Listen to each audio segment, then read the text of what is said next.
ইমান ভঙ্গের কারণ 10টা। প্রথম নাম্বার সূরা জুমারের 65 নাম্বার আয়াতে এটা আছে তথ্যগুলো। যেহেতু আমার আলোচনায় বিষয় না, আমি শুধু থিওরিগুলো বলে দিচ্ছি। মোবাইলে তুলে নেবেন, কাগজ কলমে লিখে নেন, বাড়িতে এসে মিলিয়ে দেখবেন প্র্যাকটিক্যাল লাইফে।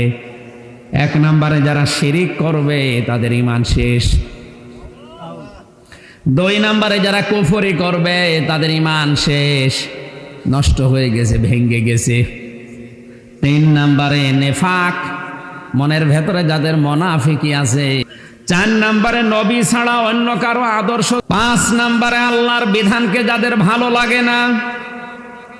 6 নাম্বারটাই পেয়েছি, দিনের কোনো বিধানকে কেউ যদি কটাক্ষ করে খারাপ ভাবে, এটা ইমান ভাঙ্গার 7 নাম্বার কারণ হচ্ছে যারা জাদুকর, যারা জাদু করে বেড়ায়, এ মানুষের ইমান নষ্ট হয়ে যায়।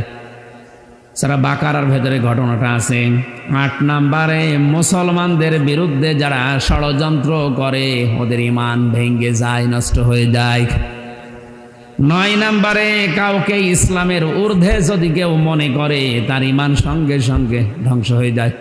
আর এটা বাংলাদেশে বেশি, অনেককে এখন ইসলামের ঊর্ধ্বে মনে করা হচ্ছে।